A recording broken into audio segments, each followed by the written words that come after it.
how to earn cash and make money on YouTube in this special animated video. Video Menu Part 1. Introduction. Planning. Creating your YouTube account. Ways to monetize YouTube. The negatives of YouTube ads.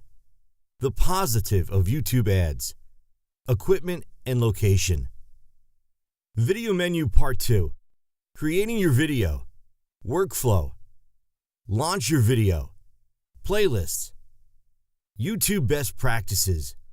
Marketing your video. Conclusion.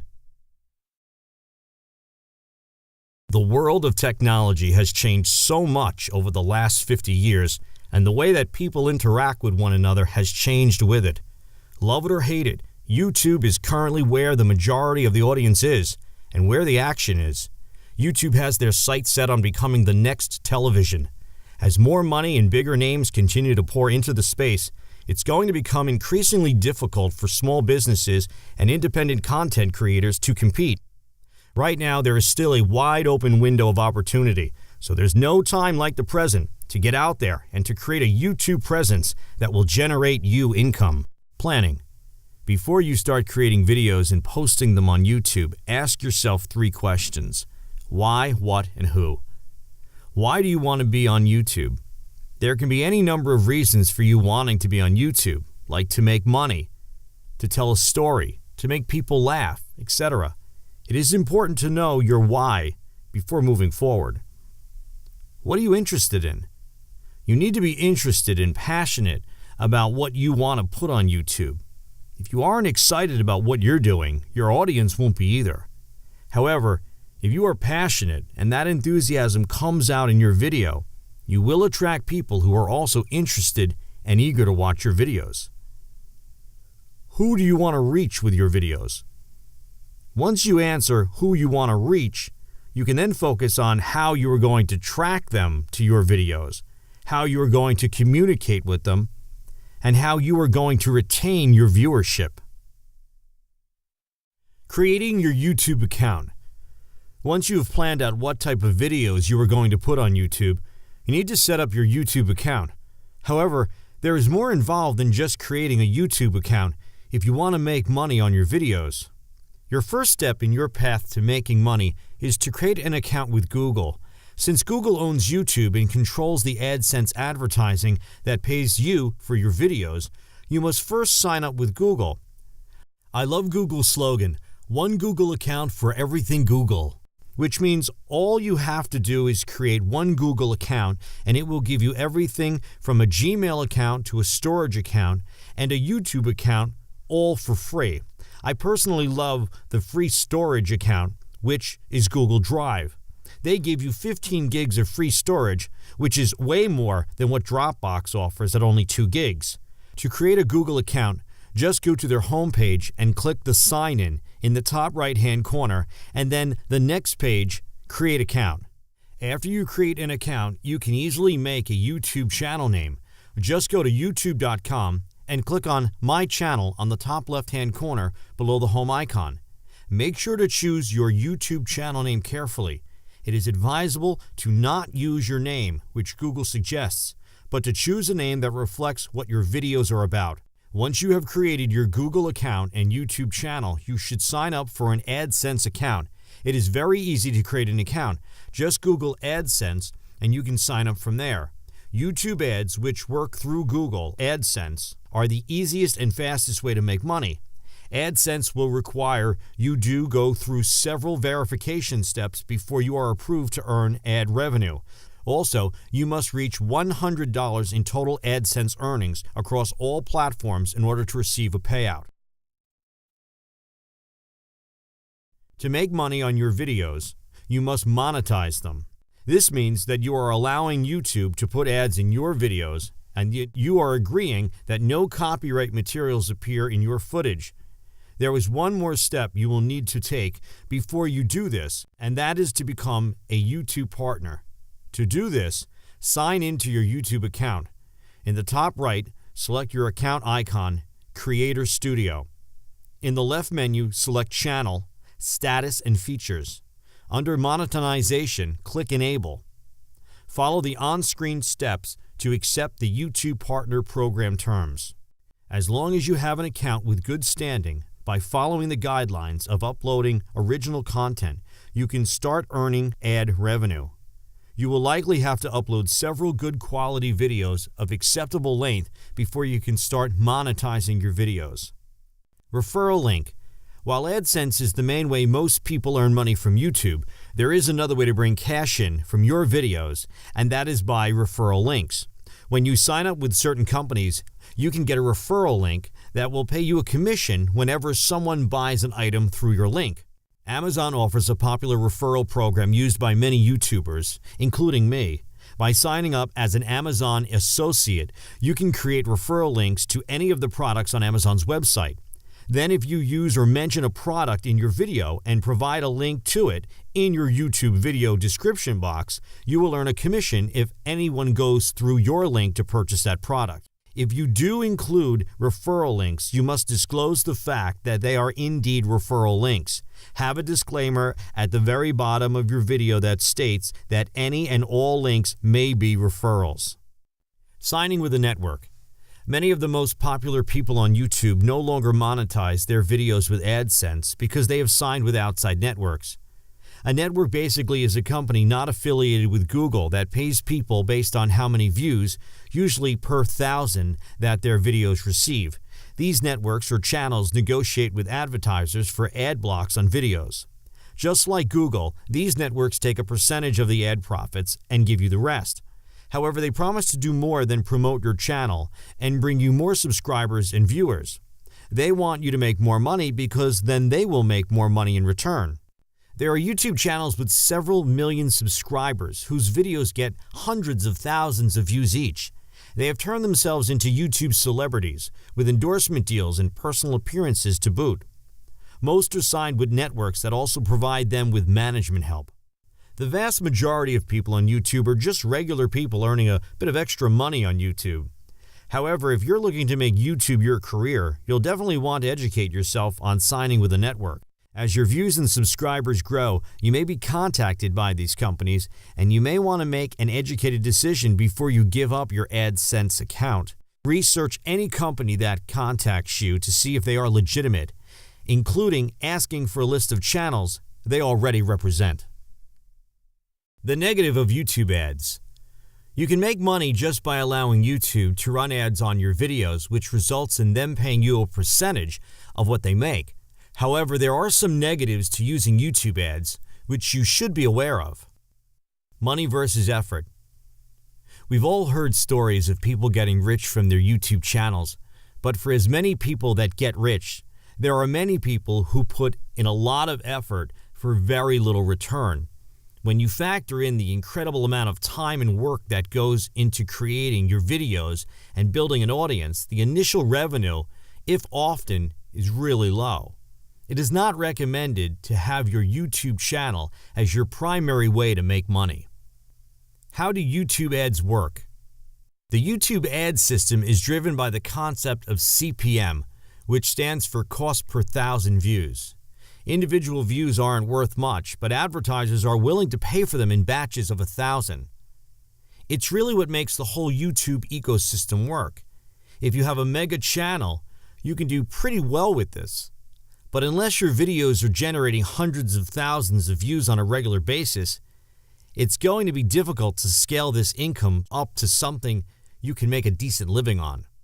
If you're familiar with Google's AdSense system, you'll have an idea of how the YouTube ad system works. The majority of it actually is AdSense. Advertisers set up campaigns targeting certain keywords, interests, and demographics, and place bids for ad placements. Some keywords are very competitive and can cost quite a bit. Why CPM is great for advertisers and lousy for creators. Let's break down how CPM works, using the scenario of a video on YouTube that has been up for a month and has 5,000 views.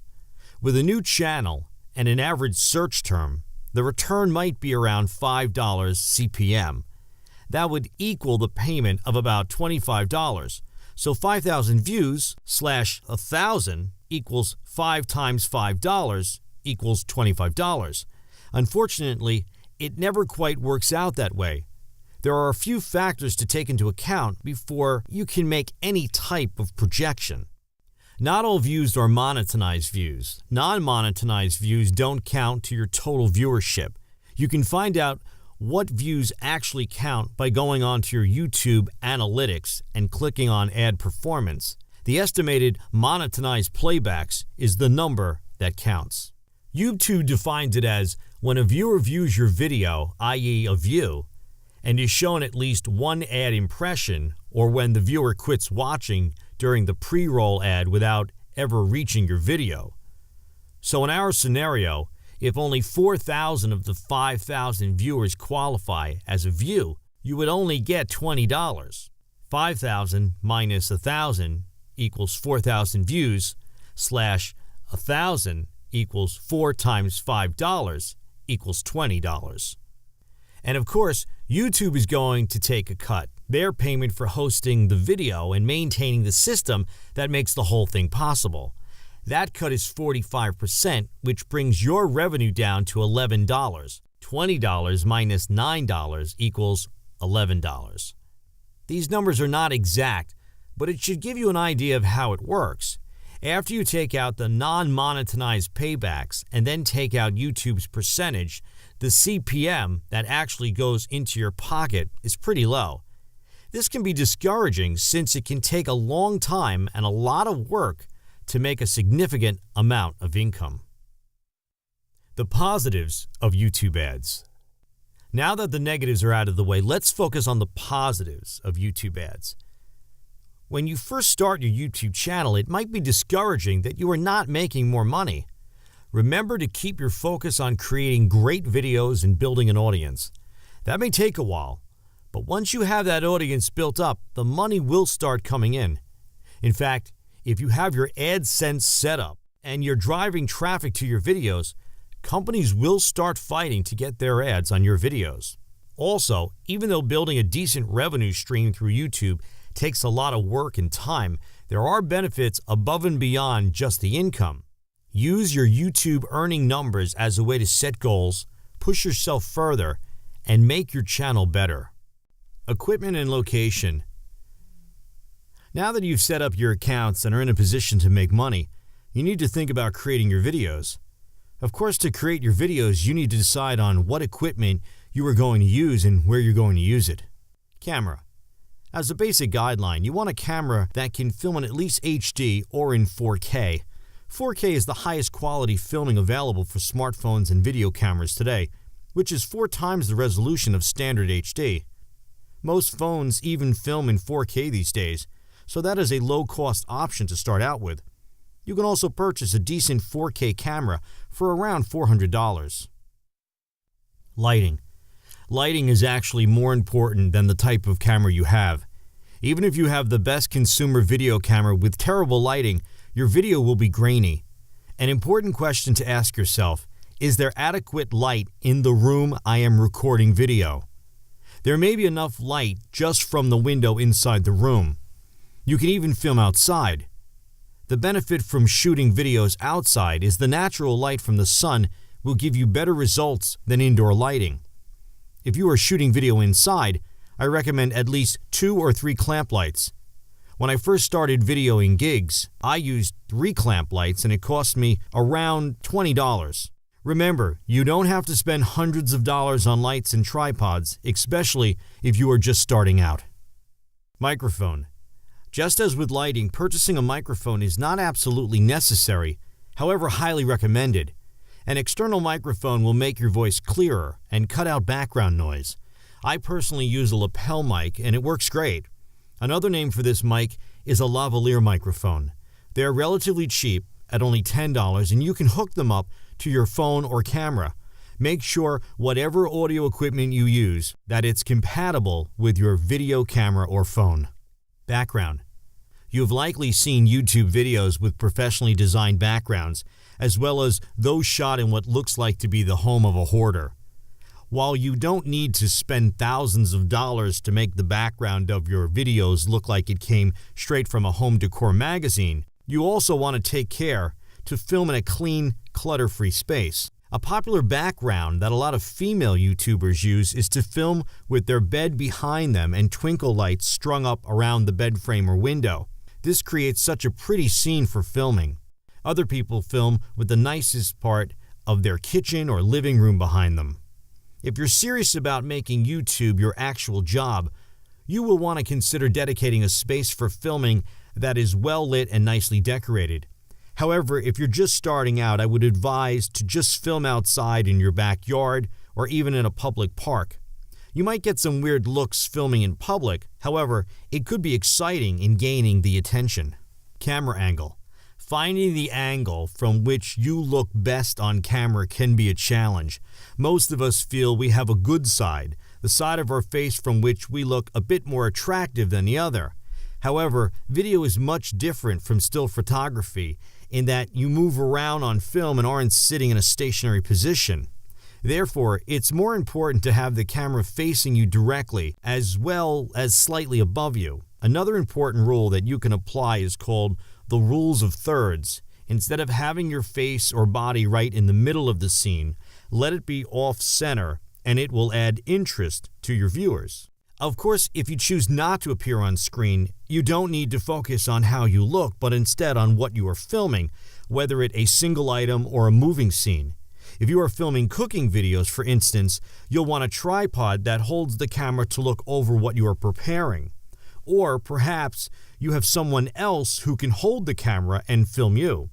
Don't be surprised if your first videos don't look that great, as it takes time to learn how to film best. Creating your video. You've planned out what you want to do, you created your accounts, and you obtained your equipment. Now you just need to create your video. Make sure to plan out what you are going to create, what you're going to say, and how you are going to present it.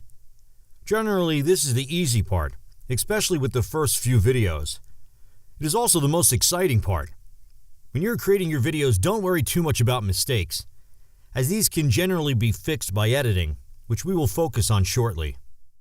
Making videos that get watched. So you've developed an awesome show and built an infrastructure so that your audience can engage with it. That was the easy part. Making videos is a lot of work, but it is really only about 25% of the work involved. Now you've got to get your videos out there so that people can find them and fall in love with them. There are two basic types of traffic, cold and warm. Cold traffic are people who have no idea who you are. They've never encountered you or your brand. Warm traffic are people who know who you are. As people watch your videos, they're developing a relationship with you and your content. Ideally, those feelings are positive. These people are much more likely to take action, whether that is leaving a comment, sharing a video, or even buying a product.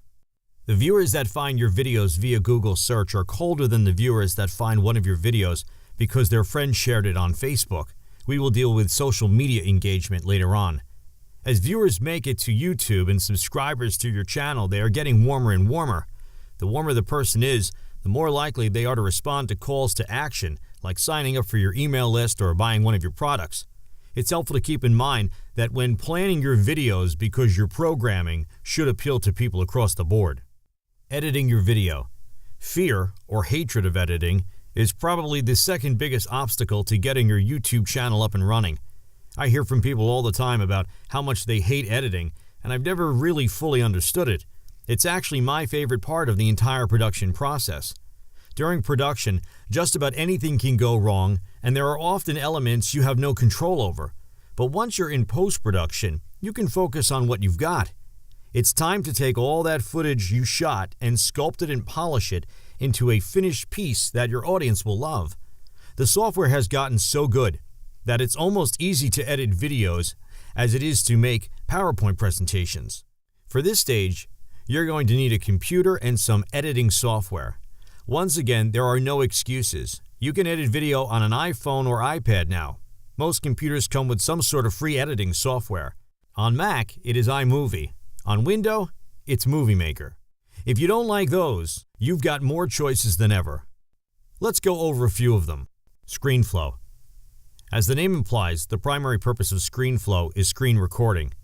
If you're doing any type of software demonstration videos or just want to show what's happening on your computer screen, you need to get ScreenFlow.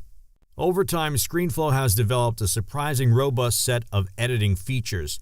It's gotten so good that some video creators use ScreenFlow exclusively. If your show has a relative simple format, vlogs, product demonstrations, fitness videos, ScreenFlow could be the perfect tool for the job. It's got a great interface for editing audio and video tracks and comes packed with easy-to-use titles and transitions. If you're on a budget and on a Mac, grab a copy of ScreenFlow and get to work. Final Cut Pro X. FCPX has several core features that can take some getting used to if you've spent much time with other non-linear editors. One of its key differentiating features is the magnetic timeline. Instead of a bunch of different tracks that are all of equal importance, FCPX uses the concept of a storyline. It's almost like a tube that you put the clips into in the order you want them to appear in the finished piece. FCPX automatically fills in the gaps. It's a little weird at first, but I've come to absolutely love it. You can also throw just about any type of footage into FCPX and the software will figure out what to do with it. There are very few pop-up windows asking you to supply information. Just import the footage and get to work. Apple has released free updates of FCPX every couple of months, and some of them have included some pretty massive new features. If you haven't checked it out in a while, it might be time to give it another look. Adobe Premiere. Adobe Premiere has picked up the gauntlet from Final Cut Pro 7 and become the NLE of choice for many professional editors. It's only available as part of the Adobe Creative Cloud, so there is a monthly subscription fee. As part of the subscription, you also get access to all of the Adobe Creative Suite, which includes essentials like Photoshop and Audition. Premiere is a little bit of overkill for basic weekly videos, but it is good if you are making short films or anything that require more sophisticated motion graphics. If your project will have lots of motion graphics generated by Adobe After Effects, Premiere should definitely be your top choice. This is a sophisticated application and does a lot. If you've never edited before, there will be a learning curve, but once you get up and running, you won't regret having learned it. Workflow. There are a lot of steps involved in post-production. Here's a super simplified post-production workflow. Import footage, edit footage, add transition and text, customize end card, add music, balance audio levels, color correct footage, add intro title sequence. Some of those steps may take only a few moments, but they add up, especially when you are doing each step for a new video every week. Strive to make the format on your videos consistent from episode to episode, so pretty much anything you add into the mix, you will be repeating every week for years. Ultimately, it takes about 2 hours to edit, polish, and export a video. As you're making your videos, think about what would happen if you had to delegate the task of post-production to somebody else. Would it be possible to make a checklist that someone else could follow and successfully produce an episode? It sounds like the opposite of creativity, but this is a solid system that helps you work quickly and feel much more satisfied creatively. Launch your video. Once you've updated a video to YouTube, it's time to tell the world about it. The first 48 hours are incredibly important in the life of any video, so it's important to dedicate some time to your video launch. Communication. Communication is key to keep your viewers coming back. Your fans will eagerly await new episodes, so it's important to let them know what your release schedule is and to be consistent with your schedule. You can make a schedule clear in multiple places, such as the videos themselves, in the About section of your channel, in the video description, in your social media profiles, or anywhere else that your fans will be looking. After you follow that schedule reliably for a month or two, your fans will start to expect new videos at certain times each week. This is great because it will help improve your views during your launch window. Upload to YouTube. Upload your video directly to your YouTube account. Don't use a third-party system for batch uploading. This can cause problems and can give you less control over how your video appears. Do it manually. Title and description. Video titles are important for grabbing attention and getting views. Strive to get your titles and thumbnails to work together to deliver a knockout punch. As with just about everything else, Consistency and authenticity is incredibly important. Your titles should have a consistent format and they should be provocative but not misleading. If you are targeting a keyword, use that keyword in the title. If it is a short one, try to use it twice. The description is also important, especially in the first 2-3 lines. This is the only part of the text that is visible from the watch page, so give some thought to how it looks there. Include your keyword in the first sentence, i.e., learn how to fly a kite with this simple kite flying tutorial. There are different schools of thought on how long to make your description. This area definitely helps with search rankings, so if you're trying to rank a video, you should write a detailed on-topic description. Don't use a website URL as the first line of your description. Instead, create a template for your website and other social links and put all that information lower in the description field. This section of the description field is another great place to communicate your publishing schedule. Make this schedule clean and easy to scan so that you can drive traffic to other areas of your platform. Tags, video annotations, and captions. Aim for 7 to 10 tags and keep them focused. Make sure to use keyword and keyword variations. If your keyword is frequently misspelled, add the common misspellings. Annotations are another great way to attach more text and links to your video. Try to get keywords into an annotation somewhere near the beginning of the video. Use the annotations to link to other related videos or to your own site. This would be the perfect time to add captions to your videos. You can caption the video yourselves or outsource it. Spread the word. Share the video on social media sites. If you have a website, put the link to your site. Otherwise, put a direct link to YouTube. Views from embeds are important to overall ranking, so embed it on your main website. The easiest way to do this is to write a new blog post. Write a little bit more about this topic of your video and paste the YouTube embed code. Publish. Engage. Now that links to your video are trickling out across the internet, it's time to engage. That means responding to comments. This is most important immediately after you launch a video. Depending on your show, you can take several different approaches to responding to your comments. Typically, the first viewers are the most devoted, and they deserve a response, even if you don't respond to every single comment. Set aside time to respond to comments and make it a regular part of your launch strategy. Playlists. Playlists have been a feature of YouTube for years now. You can do a lot of really strategic and fun things with them.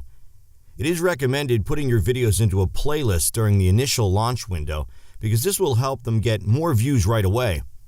Furthermore, this can also be very effective when it comes to optimizing your videos for search.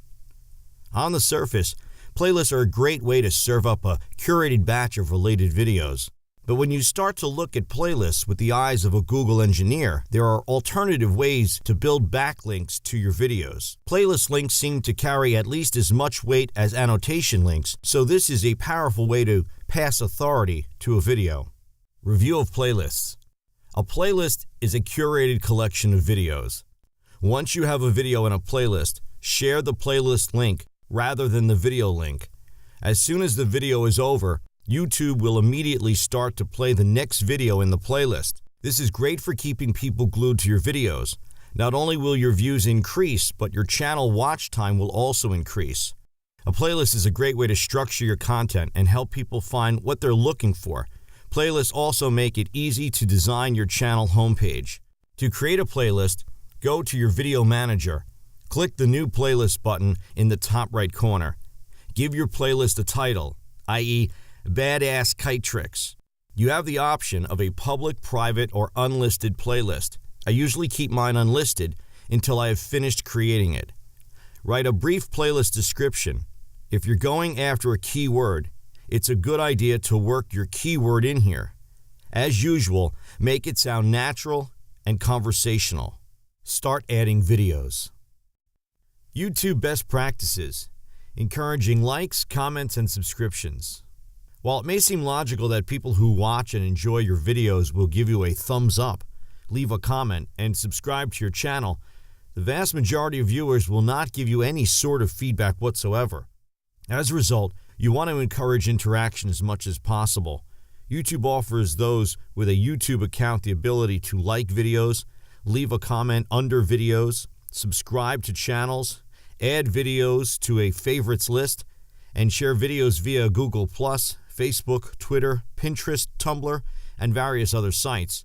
Encouraging people to do any of the above helps to provide your videos, as the friends and followers of those viewers will see their activity and possibly follow suit. Channel design. When you log into YouTube, you can click on My Channel to edit the design of your channel's homepage. You can add a logo, choose a channel trailer, and even include links to your blog and social networking sites. Don't ignore this page, as it goes a long way towards building your brand and establishing your YouTube channel. Description box. When you upload a video to YouTube, you need to create a title and put some information into the description box that is below each video. Your description box should give your viewers directions for what you want them to do. The first two things should be the most important, as those are the only things viewers will initially see unless they expand the view to reveal everything written in the box. A good practice is to ask viewers to give their videos a thumbs up, leave a comment, and subscribe as the first things in their description boxes. Giveaways. There are millions of videos on YouTube, so getting noticed right out of the gate can be difficult.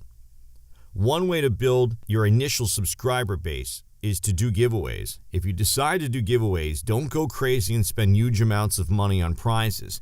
Keep prizes under $25, at least to start with. As your channel grows, you may even be contacted by companies offering up items for you to give away. However, most of the time, you will be putting up the money for prizes, so be sure to stick within your budget. Know that some people search YouTube only looking for giveaways to enter. While it's always good to say you must be subscribed to my channel in order to enter, once you have a large subscriber base, it will be nearly impossible to know if someone is subscribed to your channel. Therefore, in order to ensure only your active subscribers are entering your giveaways, have the instructions to enter be a bit more complex than simply leaving a comment. Have them answer a specific question, for instance, something that only someone who actually watches the entire video will be able to answer. This will cut down on non-subscribers entering. You can always do giveaways on your YouTube channel, instructing people to leave their entries in the comments section and then closing the comments when the giveaway period is over.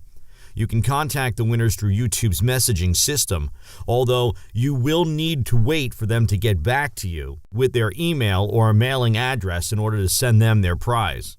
There are giveaway programs you can install for free on your blog that will randomly draw for the winner. Or you can keep it simple by putting the entries into a hat and drawing a winner. However you run your giveaways, be prompt in contacting the winners and sending out the prizes. You don't want to be known as someone who holds a giveaway but doesn't follow through with the drawing. Or worse, does the drawing but doesn't send out the prize. Monitoring comments. Having viewers leave comments on your video is something every YouTuber appreciates, unless those comments are mean. While a vast majority of comments on my videos are positive, every now and again a hater comes along and says something rude or nasty. The more views a video gets, the more likely it is that someone will eventually leave a negative comment on it. The large YouTube channels whose videos get millions of views have to deal with an enormous amount of hate, some of it so bad that it has driven successful YouTubers off the site. However, even if you don't get rude comments, you will likely get the occasional thumbs down. While it's never a good feeling to see a dislike, realize that almost every single person who makes YouTube videos gets them. And the more views a video gets, the more dislikes it will have. This is just the nature of YouTube, so try to accept it and move on, focusing on the likes and positive comments you do receive. Some YouTubers do not monitor the comments left on their videos, believing that free speech protects those who leave comments. However, negative comments will negatively affect you and your viewership.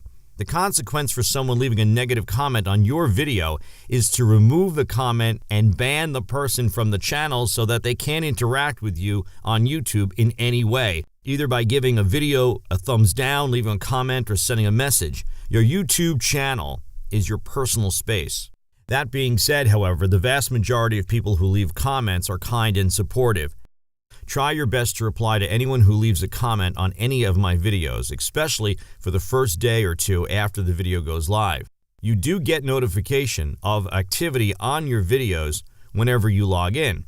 There will be a little red box next to the bell icon at the top of the page with a number of activities, likes, comments, shares, subscriptions that are new.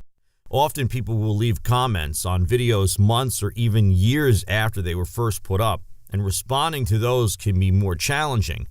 Do the best you can to reply to comments, or at least acknowledge that you are reading all comments in your videos.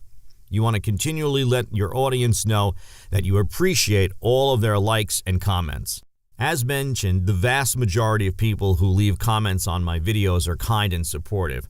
Try your best to reply to anyone who leaves a nice comment on any of my videos, even if it's just a simple thank you.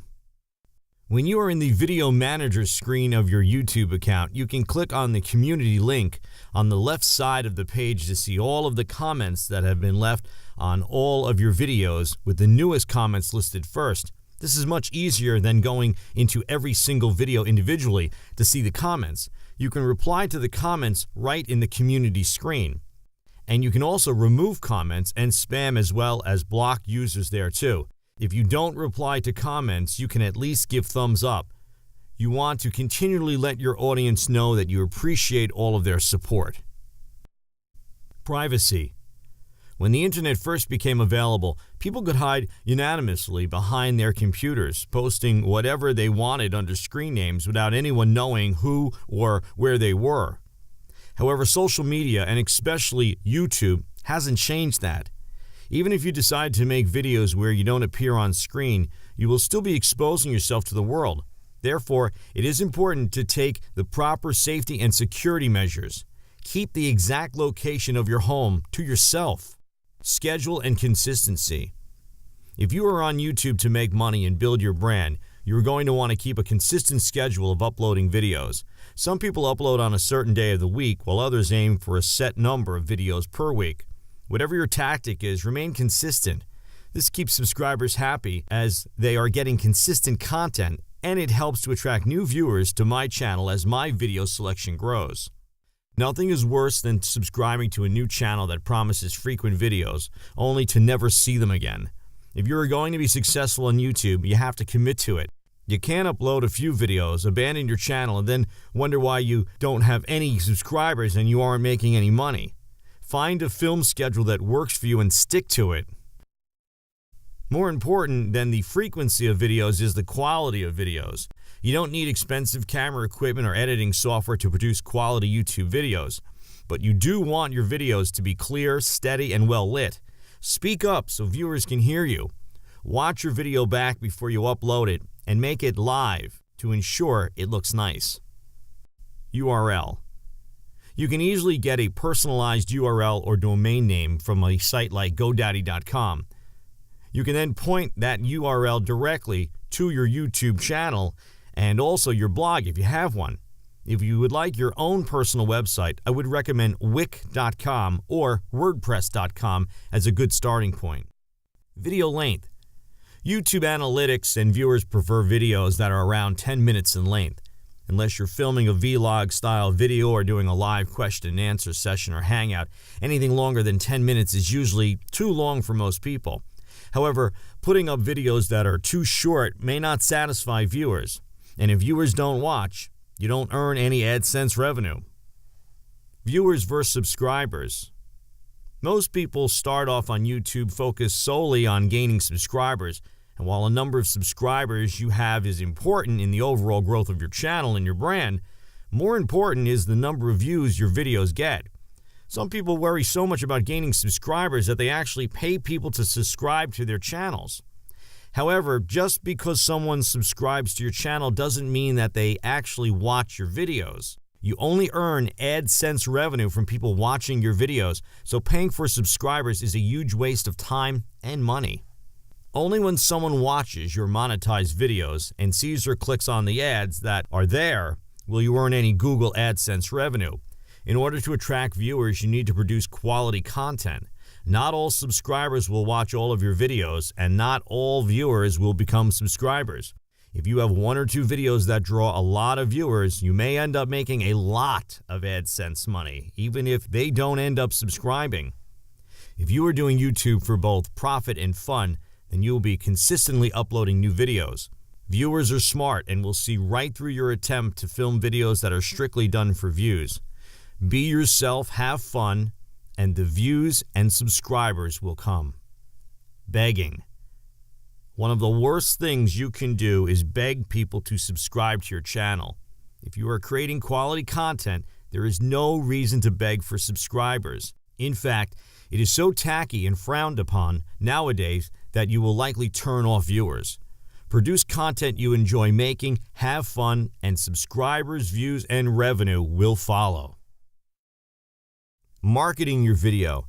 To market your video, you will want to take advantage of platforms that are already out there. A personal website that you can direct people to is a good option. But if you're just starting out, you might not want to spend the money on a site. So instead, creating a social media following is critical to drive traffic to your YouTube videos. Here are some tips from the major social media platforms. Facebook. For most people, social media means starting up a Facebook page as soon as possible and working that angle hard. After all, it's free, it's easy, and it can bring in some good results. You can get a lot of traffic from Facebook pages, but keep in mind that Facebook changes the rules all the time, just like YouTube. Don't let your brand be dependent on the whims of another company. Instead, use Facebook to attract new viewers and build your relationship with your existing community. Basic tips for using Facebook. 1. Create a regular posting schedule. Try to post at least once per day. Ideally, you'll post 3 to 4 times a day.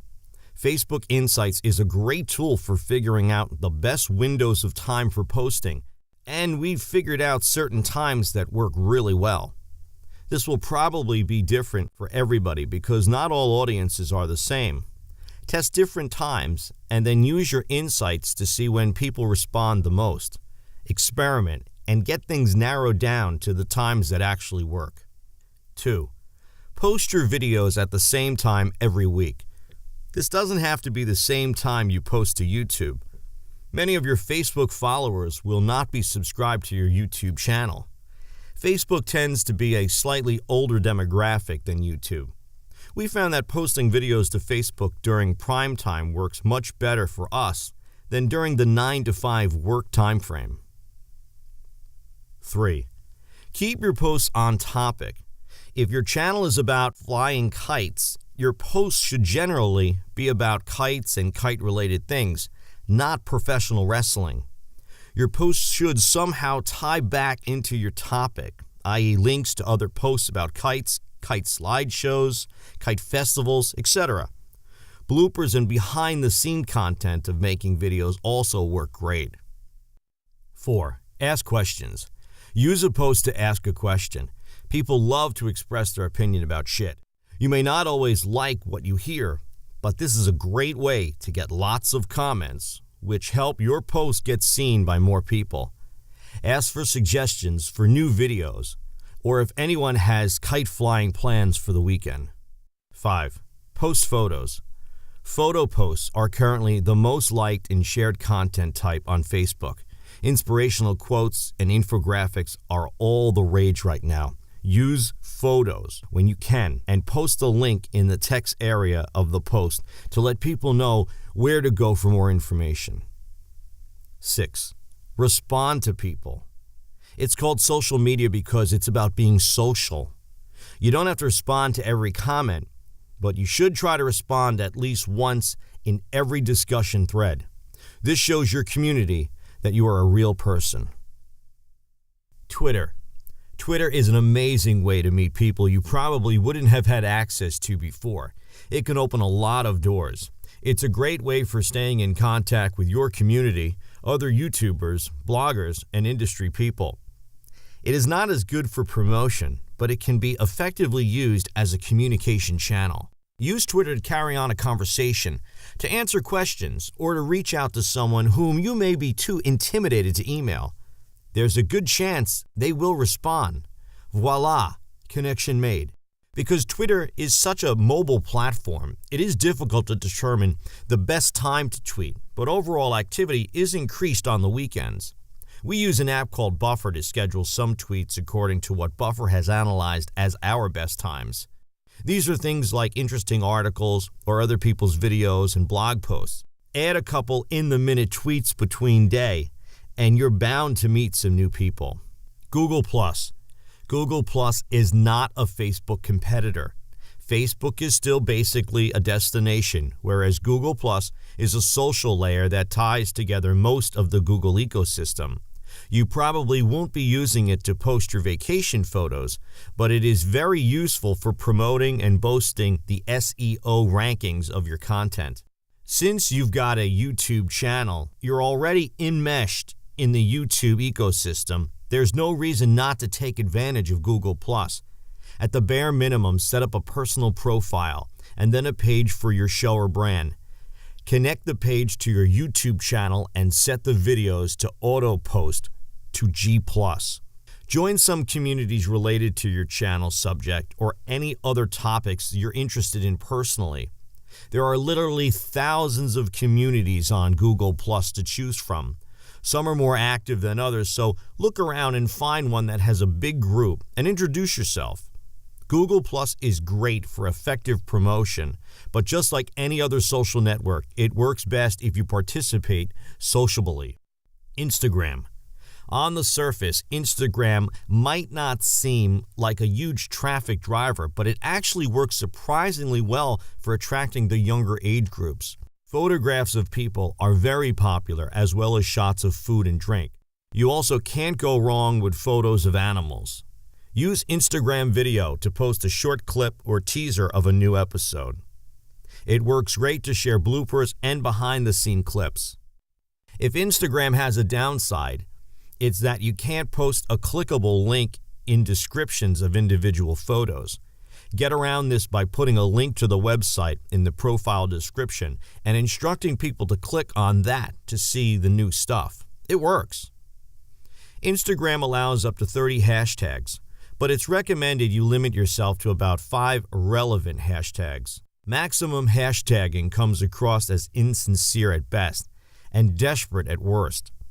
Using some of the most popular hashtags on Instagram: love, instagood, me, TBT, cute, photo of the day, might garner some new followers, but only if the tags actually apply to the photos. One way to incorporate one of these popular ones would be to do a hashtag TBT, Throwback Thursday photo from an old blog or video. Hashtags on Instagram also follow through to Facebook and Twitter, though with a character limit on Twitter, they are often cut off, making the image searchable through those platforms as well. Also try working the hashtags into the description rather than lumping them all together at the end to avoid your hashtags getting cut off in Twitter. Having your own hashtag that is specific to your brand or website is a good idea too. You can use it on your own posts, but also your followers can use it to let others know where they got their inspiration for their picture or to give you a shout out. Go to jamguitar.com and grab a free WordPress widget to have all images with your hashtags on them posted to a page on your website. You will not be notified by others using your hashtag, but you can easily search for it periodically in Instagram to see what people are sharing. It probably goes without saying, but your images will only show up in search if your profile is set to public. Pinterest. Pinterest is all about high-quality photos. Vertical photos are best. Aim for image sizes around 735 x 1100 pixels, though this may change if Pinterest changes their format. Step-by-step pins are very popular. Along with food, drink, fashion, exterior design, DIY crafts are all very popular, as are infographics. But be sure that any infographic you design is legible in a small size. One of the great things about Pinterest is the ability to directly link to your site or video from a pinned image, though it is recommended that you add your website URL to the description box. You can also pin videos. Pinterest seems to be more time sensitive than other social media services. Generally, the best time to pin are afternoons, 2 to 4 p.m., and after dinner, 8 p.m. to 1 a.m., but that may vary depending on your community. Pinterest recently released new analytics that you can use to find your most popular pins and most active times. Look for group boards to join or start your own with other people in your same niche to expose your content to new audiences. Hashtags on Pinterest work a little differently than on other platforms. For one, hashtags are only clickable when posted in the description of a pinned image, not in your profile, onboard descriptions, or account descriptions. For another, when you click on a hashtag, you will be shown not only all images with that hashtag in the description, but also any image with the word or word combo in its description or in its URL. Keep this in mind when pinning your own content, and whenever possible, match the image subject to your video subject to your URL. Another reason to concern yourself with this is that search results in Pinterest are sorted by relevancy, determined by the number of recent repins, likes, and the source, rather than chronologically like in Twitter. Once an image is posted and pinned by a user, repinning it with different hashtags will not affect its appearance in search. The original image is cataloged according to the original hashtag applied to it. When pinning images, keep your pins relevant and use a combination of broad and specific terms, e.g. hashtag kite, hashtag kites, hashtag butterfly kite, hashtag DIY kite. Though some people would argue that using hashtags at all on Pinterest could lead people away from your material, when they click on a hashtag from your pin and are shown a whole new page of pins that are not yours. Experiment and see if hashtags work for you and your audience. If you do choose to use hashtags, be careful not to overdo it. Conclusion: creating a YouTube channel can be an exciting time. You have thought about sharing your creativity with the world, and now that you are finally taking that step, it can be exhilarating. However, it can also be challenging, especially if you're looking to make money out of it. The important thing to remember is that you are passionate about what you are doing and take the time to properly plan your actions. You can be successful. It may take some time and a lot of hard work, but you will begin to attract people who are interested in what you are doing. Thanks for watching this video, and I hope you gained some new insight onto how to make money through YouTube.